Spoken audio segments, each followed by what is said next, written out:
हरे Krishna. Govardhan Eco village के श्री वृंदावन धाम में आप सभी का स्वागत है। यह एक आध्यात्मिक स्थल है।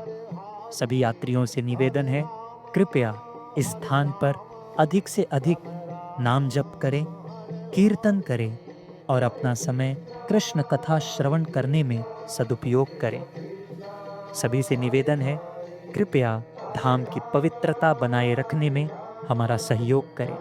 दोस्तों, हम सभी अपने जीवन में एक बार वृंदावन धाम जाने की इच्छा अवश्य रखते हैं, लेकिन किसी कारणवश हर किसी के लिए वृंदावन तक पहुंचना संभव नहीं हो पाता। और जो लोग वृंदावन एक बार पहुंच जाते हैं, वो लोग अधीरता से दोबारा वहां जाने की प्रतीक्षा करते हैं। ऐसा लगता है मानो जैसे अपनी कोई कीमती वस्तु वहां भूल आए हों। यदि किसी कारणवश आप वृंदावन नहीं जा सकते हैं और आप मुंबई या मुंबई के आसपास रहते हैं, तो आप जा सकते हैं अनेकों अवार्ड और United Nations World Tour Organization award से सम्मानित मिनी वृंदावन यानी गोवर्धन इको विलेज, जो कि पालघर डिस्ट्रिक्ट में स्थित है। इस धाम में आप ब्रिज धाम का अनुभव कर सकते हैं। इस वीडियो के शुरू में ही मैं आपको एक ज़रूरी बात बताना चाहता हूँ। गोवर्धन इको विलेज में आपको लगभग 50 से 60 एकड़ भूमि में पैदल ही घूमना होगा, तो पहले से ही माइंडसेट बनाकर जाना उचित होगा। गोवर्धन इको विलेज यानी मुंबई के पास ब्रज धाम का प्रतिरूप, अर्थात ब्रज और वृंदावन धाम जैसा अनुभव कराने वाला एक आध्यात्मिक स्थान।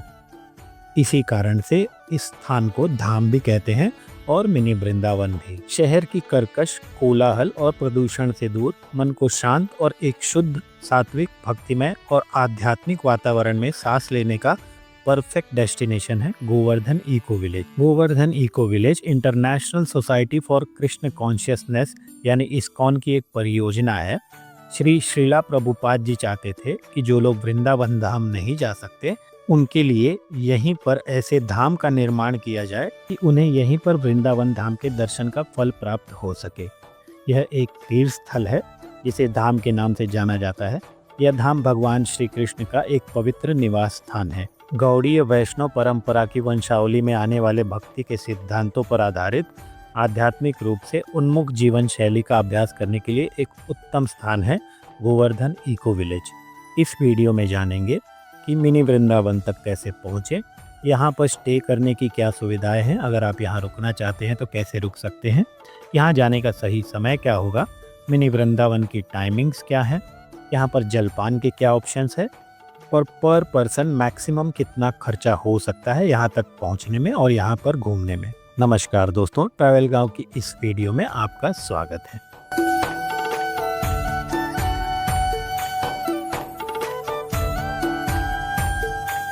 सबसे पहले बात करते हैं कि गोवर्धन इको विलेज तक कैसे पहुंचे। गोवर्धन इको विलेज पहुंचने के लिए नज़दीकी रेलवे स्टेशन है पालघर रेलवे स्टेशन, और अगर आप मुंबई के बाहर से बाय एयर आना चाहते हैं तो नज़दीकी एयरपोर्ट है मुंबई एयरपोर्ट।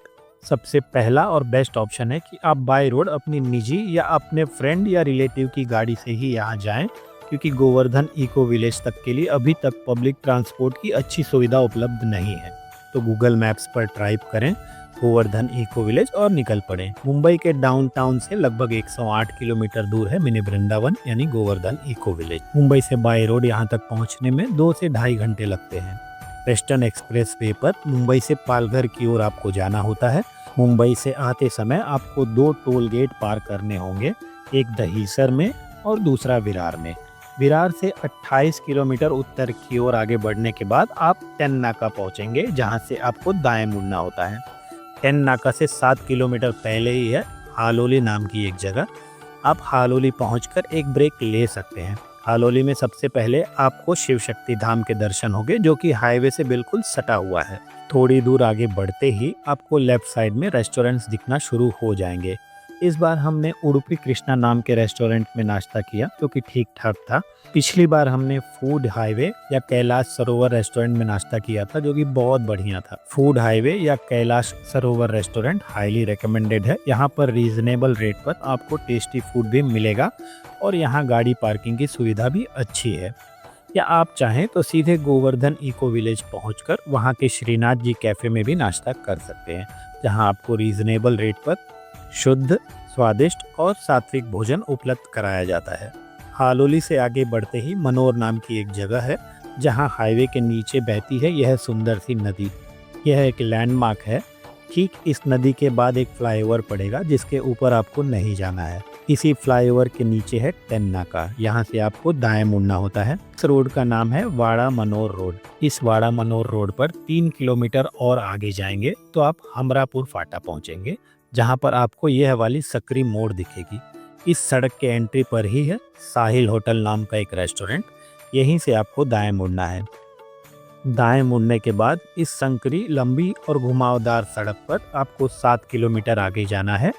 आप पहुंच जाएंगे गलतारे, जहां पर गोवर्धन इको विलेज स्थित है। अगर आप बाय रोड नहीं आना चाहते हैं तो दूसरा ऑप्शन है कि पालघर से भी आप गोवर्धन इको विलेज तक पहुंच सकते हैं। सबसे पहले आपको पालघर रेलवे स्टेशन पहुंचना है। पालघर रेलवे स्टेशन के बाहर बस स्टैंड है जहां से आपको गोवर्धन इको विलेज के लिए बस मिल जाएगी। पालघर रेलवे स्टेशन से गोवर्धन इको विलेज 36 किलोमीटर दूर है। पालघर बस स्टेशन से सुबह 7:30 बजे एक सरकारी पब्लिक बस निकलती है जो आपको सीधे गोवर्धन इको विलेज पर छोड़ देगी। पालघर बस स्टैंड से आपको हमरापुर कल्याण बस पकड़नी है और पालघर से नानेपाड़ा तक की टिकट लेनी है। पुरुषों का 55 रुपया टिकट है और महिलाओं का 25 रुपया। Govardhan Eco Village bus stop का नाम है गलतारे।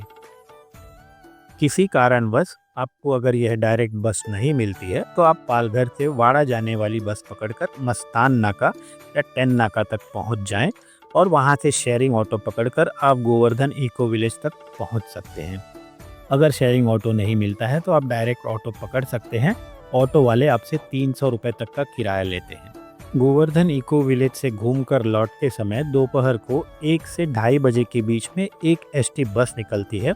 अगर आप चाहें तो इस बस से लौट सकते हैं। अगर किसी कारणवश यह बस आपको नहीं मिल पाती है तो ध्यान रहे कि आप 5 बजे तक गोवर्धन इको विलेज से निकल जाएं, ताकि आपको शेयरिंग ऑटो या डायरेक्ट ऑटो आसानी से मिल सके और आप ऑटो वालों की मनमानी किराया मांग से बच सकें। गोवर्धन इको विलेज के गेट के अंदर आते ही बाईं ओर एक बहुत बड़ा सा पार्किंग एरिया है जहां आप अपनी 2 व्हीलर या 4 व्हीलर पार्क कर सकते हैं। ये निःशुल्क पार्किंग है, एब्सोल्युटली फ्री, आपको कोई चार्ज नहीं देने होते हैं। गेट के सामने ही है रिसेप्शन काउंटर। अगर आपका कोई प्रश्न हो तो आप यहाँ पूछ सकते हैं और अगर आप रूम बुक करना चाहते हैं तो यहाँ इंक्वायरी कर सकते हैं। रिसेप्शन एरिया में पीने के पानी की सुविधा भी है और बगल में ही वॉशरूम की सुविधा भी है। गेट की दाहिनी ओर है ललिता भवन, जहाँ निःशुल्क भोजन प्रसाद मिलता है। गेट के अंदर आते ही सर्वप्रथम आपको विघ्नहर्ता श्री गणेश जी के दर्शन होंगे। श्री गणेश जी के दर्शन करके आप मन में हरे कृष्ण का निरंतर जाप करते हुए अपनी वृंदावन यात्रा शुरू कर सकते हैं। सबसे पहले पड़ता है गोवर्धन रोप वाटिका। अगर आप चाहें तो घर के लिए यहाँ से आम, तुलसी या अपने पसंद का कोई भी पौधा खरीद सकते। 10 कदम आगे बढ़ते ही आपको गोवर्धन इको विलेज के सबसे प्रमुख मंदिर यानी श्री श्री राधा वृंदावन बिहारी जी के दर्शन होते हैं। अभी इस मंदिर का जीर्णोद्धार हो रहा है, जल्दी यह मंदिर दर्शन के लिए खुल जाएगा। श्री श्री राधा वृंदावन बिहारी जी मंदिर के सामने ही है ये गिफ्ट शॉप, जहाँ से आप अपने लिए या अपने प्रियजनों के लिए उपहार खरीद सकते हैं। गिफ्ट शॉप के आगे ही है गोवर्धन गौशाला, जहाँ आप 20 रुपए दान करके गौ माता को घास खिला सकते हैं। गौशाला के सामने ही है श्रीनाथ जी कैफ़े, जहाँ आपको रीजनेबल रेट पर स्वच्छ, स्वादिष्ट और सात्विक भोजन मिल जाता है। पास ही गोवर्धन अन्न क्षेत्र है, जहाँ आपको 9:30 से 12:30 तक और शाम 4:30 से 7:30 बजे तक निःशुल्क खिचड़ी प्रसादम मिलता है। श्रीनाथ जी कैफ़े से आगे बढ़ते ही आपको बाईं तरफ वृंदावन के सबसे पुराने मंदिर यानी श्री श्री राधा मदन मोहन जी के दर्शन होते हैं। यह मंदिर हूबहू वृंदावन के वास्तविक श्री श्री राधा मदन मोहन की तरह ही दिखता है। यहाँ दर्शन करके वृंदावन में दर्शन करने का अनुभव होता है। आज का दिन बहुत ही शुभ है। आते समय रास्ते भर जैन संतों के दर्शन हुए और यहाँ भी अनेक संतों के साथ श्री राधा स्वामी जी के दर्शन हुए। हरे कृष्ण।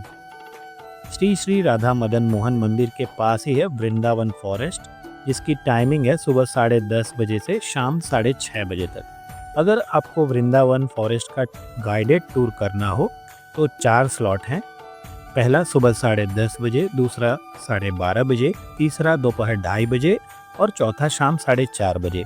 आप किसी भी एक स्लॉट में जा सकते हैं। अगर आप गाइडेड टूर नहीं करना चाहते और सेल्फ एक्सप्लोर करना चाहते हैं तो वृंदावन फॉरेस्ट में एंट्री करते ही एक मैप भी लगा हुआ है, जिसे फॉलो करके आप वृंदावन फॉरेस्ट के ठीक से दर्शन कर सकते हैं। विजिटर्स की सुविधा के लिए परिक्रमा मार्ग बनाया हुआ है और जगह जगह परिक्रमा मार्ग ऐसे निशान लगे हुए हैं ताकि आप इस धाम की परिक्रमा भी कर सकें और ठीक से दर्शन भी कर सकें। गोवर्धन इको विलेज वृंदावन धाम का एक प्रतिरूप और आध्यात्मिक स्थान है। इस धाम में आप श्री राधा कृष्ण की लीलाओं की झलकियों के दर्शन कर सकते हैं। मथुरा, वृंदावन, गोकुल, गोवर्धन, नंदगांव, बरसाना के पवित्र स्थलों के दर्शन भी कर सकते हैं। मथुरा की श्री कृष्ण जन्मभूमि, भूतेश्वर महादेव, विश्राम घाट और कुछ उद्धार लीलाएं। वृंदावन धाम के श्री श्री राधा वृंदावन बिहारी जी, श्री राधा मदन मोहन जी, श्री राधा रमन जी, श्री राधा गोविंद देव जी, केशी घाट, चीर घाट, गोपेश्वर महादेव और बंसीवट, गोकुल के ब्रह्मांड घाट और चिंताहरण घाट जैसे स्थान, गोवर्धन के साक्षात श्री गिरिराज गोवर्धन जी के दर्शन और मात्र 5 मिनट में आप यहाँ श्री गिरिराज गोवर्धन जी की परिक्रमा भी कर सकते हैं। यहाँ सभी स्थान साक्षात ब्रज की धाम के वास्तविक स्थानों के जैसे बनाए गए हैं। आइए आपको श्री गिरिराज गोवर्धन जी की परिक्रमा करवाते हैं। परिक्रमा मार्ग पर पड़ने वाली कुछ प्रमुख दर्शन स्थलों के दर्शन भी आप कर सकते हैं, जैसे कि पुंछरी का लौठा, सुरभि कुंड, मानसी गंगा, राधा कुंड और श्याम कुंड, श्री गिरिराज गोवर्धन जी मंदिर, गोविंद कुंड, अप्सरा कुंड और पुंछरी कुंड। गोवर्धन में वास्तविक श्री गिरिराज गोवर्धन जी की 21 किलोमीटर की परिक्रमा होती है, पर यहाँ गोवर्धन इको विलेज में आप यह परिक्रमा मात्र 5 मिनट में कर सकते हैं। नंदगांव के नंदीश्वर पर्वत पर बने नंद महल के दर्शन भी कर सकते हैं और परसाना में श्री राधा रानी के लाडली मंदिर जी के दर्शन भी आप यहाँ कर सकते हैं। गोवर्धन इको विलेज में ब्रज के हर मंदिर की हूबहू प्रतिकृति बनाई गई है और ब्रज के हर मंदिर की ओरिजिनल फोटो यहाँ स्थापित की गई है, ताकि आप दर्शन करके यह जान सकें कि ब्रज धाम में वास्तविक मंदिरों में कैसे विग्रह यानी प्रतिमाएं विराजमान हैं। यहाँ पैदल चलते हुए हरे कृष्ण का निरंतर जाप करें और लंबी लंबी सांसें लेकर शुद्ध हवा अपने भीतर समाने दें। यदि आप मुंबई या मुंबई के आसपास से यहाँ आए हैं तब तो आप सेम डे रिटर्न हो सकते हैं। यदि आप लंबी यात्रा करके आए हैं या आप कुछ समय यहाँ व्यतीत करना चाहते हैं या आप यहाँ के योग क्रिया का कोर्स करना चाहते हैं तो आप यहाँ रूम बुक करके रुक सकते हैं। गोवर्धन इको विलेज में रूम बुकिंग करने के लिए आप गूगल पर सर्च कर सकते हैं Govardhan Eco Village room booking, और अलग अलग चॉइसेस यहाँ पर आपको मिल जाते हैं। अलग अलग ऑप्शंस हैं, अलग अलग रूम के अलग अलग रेट हैं, तो आप अपने बजट के अनुसार रूम बुक कर सकते हैं। या तो फिर आप डायरेक्टली विजिट कर सकते हैं गोवर्धन इको विलेज और रिसेप्शन काउंटर पर बात करके अगर रूम अवेलेबल हो तो रूम बुक कर सकते हैं। एक बात का ध्यान रखें कि नवंबर से फरवरी के बीच में यहाँ पर रूम मिलना बहुत ही मुश्किल है। बात करें अगर गोवर्धन इको विलेज में घूमने के सबसे सही समय की, तो आप 12 महीने में किसी भी समय यहाँ आ सकते हैं, लेकिन नवंबर से लगाकर और फरवरी का महीना सबसे बढ़िया रहता है। बात करें अगर गोवर्धन इको विलेज की टाइमिंग की, तो गोवर्धन इको विलेज में सुबह की मंगल आरती सुबह 4:30 बजे होती है। अगर आप मंगल आरती में सम्मिलित होना चाहें तो हो सकते हैं, आपको कोई रोकेगा नहीं। विजिटर्स के लिए सुबह 8 बजे से शाम 7:30 बजे तक गोवर्धन इको विलेज खुला रहता है। जानते हैं कि यहाँ जलपान के क्या ऑप्शंस है। अगर पेड ब्रेकफास्ट की बात करें तो आप श्रीनाथ जी कैफ़े में ब्रेकफास्ट कर सकते हैं, जो कि सुबह 8 बजे से सुबह 10 बजे तक अवेलेबल होता है। बगल में ही गोवर्धन अन्न क्षेत्र है, जहाँ सुबह 9:30 से 12:30 बजे तक और शाम 4:30 बजे से शाम 7:30 बजे तक निःशुल्क खिचड़ी प्रसादम मिलती है, तो आप उसका सेवन कर सकते हैं। बात करें अगर पेड लंच की, तो श्रीनाथ जी कैफ़े में लंच टाइमिंग है दोपहर 12 से 2:30 बजे तक, तो आप श्रीनाथ जी कैफ़े में लंच कर सकते हैं। डिनर की बात करें तो शाम 6:30 बजे से 7:30 बजे तक अवेलेबल होता है। गोवर्धन इको विलेज में निशुल्क प्रसाद की भी व्यवस्था है, जो कि आपको ललिता भवन में मिलता है। इसकी टाइमिंग है दोपहर 12 से 2:30 बजे तक और शाम 6:30 से 7:30 बजे तक। ये सेवा बिल्कुल निशुल्क होती है। अब जानते हैं कि पर पर्सन कितना खर्चा हो सकता है। यहाँ पर कोई एंट्री फ़ी नहीं है, कोई पार्किंग चार्जेस नहीं है। बात करें फूड की, तो आप निशुल्क सेवा का लाभ उठा सकते हैं, और अगर आप थाली लेकर खाना चाहते हैं तो श्रीनाथ जी कैफ़े में 100 रुपये की थाली मिलती है, तो आप 100 रुपये की थाली लेकर भी लंच कर सकते हैं। अगर आप गोवर्धन इको विलेज में स्टे करना चाहते हैं तो रूम रेंट 1500 से लगाकर 5000 के बीच में होते हैं, तो आप अपने बजट के अनुसार बुक कर सकते हैं। अगर ट्रैवलिंग कॉस्ट की बात करें तो अगर आप अपने पर्सनल व्हीकल से आते हैं तो जो भी पेट्रोल का खर्चा होगा वही, और अगर आप बाय लोकल ट्रेन आते हैं तो आपकी जो रिटर्न टिकट होती है लोकल ट्रेन की, वो मैक्सिमम 100 रुपये की होगी। और पालघर से गोवर्धन इको विलेज की बस की एक तरफ का किराया 55 रुपया मेल का और 25 रुपये फीमेल का होता है। और जैसा कि मैंने वीडियो के शुरू में बताया कि अगर आप पालघर रेलवे स्टेशन से मस्तान नाका एसटी बस से आते हैं और मस्तान नाका से ऑटो बुक करके गोवर्धन इको विलेज आते हैं, तो ऑटो वाले आपसे 300 रुपये तक का किराया चार्ज करते हैं। तो दोस्तों, ये थी संपूर्ण जानकारी। अगर आप गोवर्धन इको विलेज जाना चाहते हैं तो आपका कितना बजट हो सकता है और आप कहां कहां कैसे कैसे घूम सकते हैं। आशा करते हैं आपको ये वीडियो पसंद आया हो। यदि ये वीडियो आपको पसंद आया हो तो इस वीडियो को एक लाइक अवश्य करें, कमेंट में जय श्री राधे कृष्ण अवश्य लिखें, इस वीडियो को ज़्यादा से ज़्यादा शेयर करें। और आपको अगर हमारे वीडियोस देखना पसंद हो और अब तक आपने हमारे चैनल को सब्सक्राइब नहीं किया है तो सब्सक्राइब भी अवश्य करें। तो अभी चलते हैं, फिर मिलते हैं एक नई मंजिल की ओर बढ़ते हुए कुछ नए रास्तों पर। तब तक के लिए राधे राधे, जय श्री कृष्ण, हर हर महादेव।